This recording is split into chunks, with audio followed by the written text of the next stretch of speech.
With the Affordable Care Act's website at the centre of public scrutiny, one might have expected our next guest to have hit the headlines with something stinging on the subject of healthcare. And that's because during a previous term in Congress, Congressman Alan Grayson offered a stark and telling encapsulation of the Republican alternative. Here it is, the Republicans' healthcare plan for America. Don't get sick.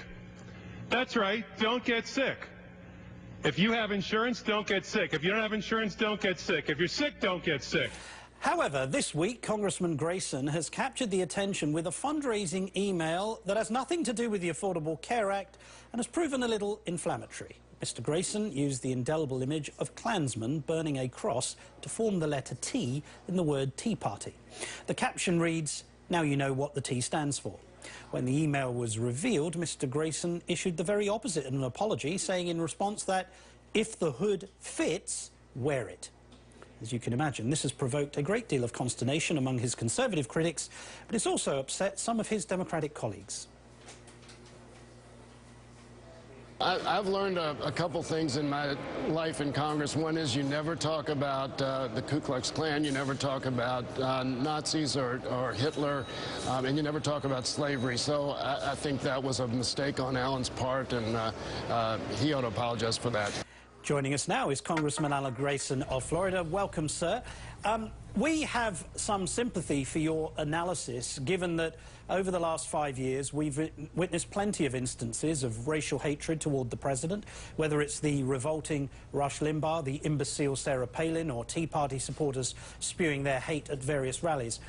But I have to ask you, how can you possibly compare racist epithets with the racist actions of the KKK, which actually led to racist murders?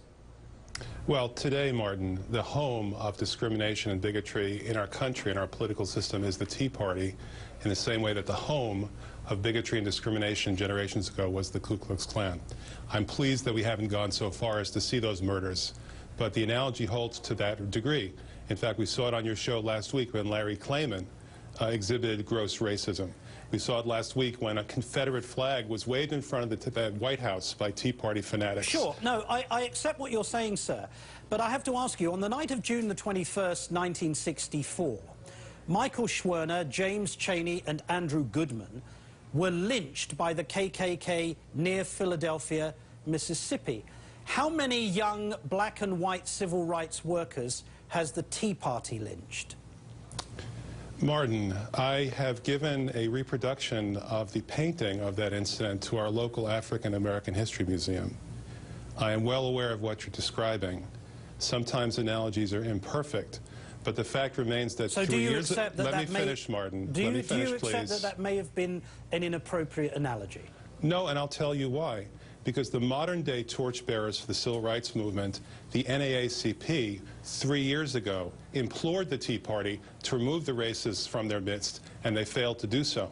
And 2 years ago, another African-American congressman said specifically, you and me, they'd like us hanging from a tree. And yet, still, even after that, the racism continues. Okay. So, no, I think the point is valid.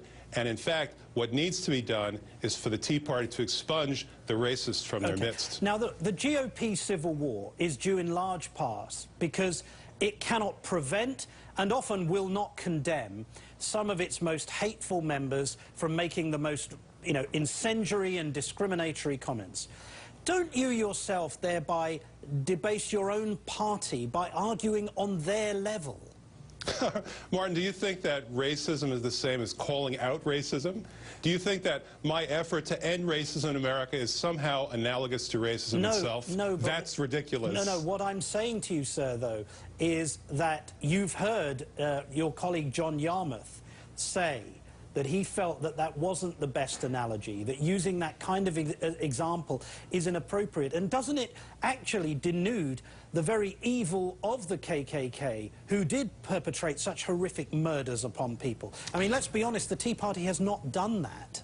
I imagine that John Yarmouth does not have emails from Tea Party members going to him saying, "Go to hell, Jew boy," or "I wish that it were you on that cross." So maybe John Yarmouth does see it differently from the way Grayson, I do. I receive emails from people regularly describing me in the most inappropriate terms and asking that I be murdered and shot and hung.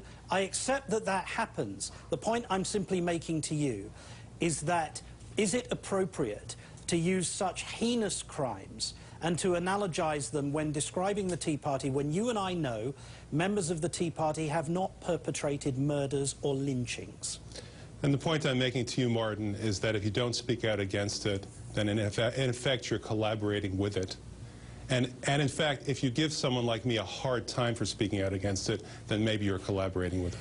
I am not collaborating with it, but Representative Alan Grayson, we've run out of time. Thank you, sir, for joining us. Thank you, Martin.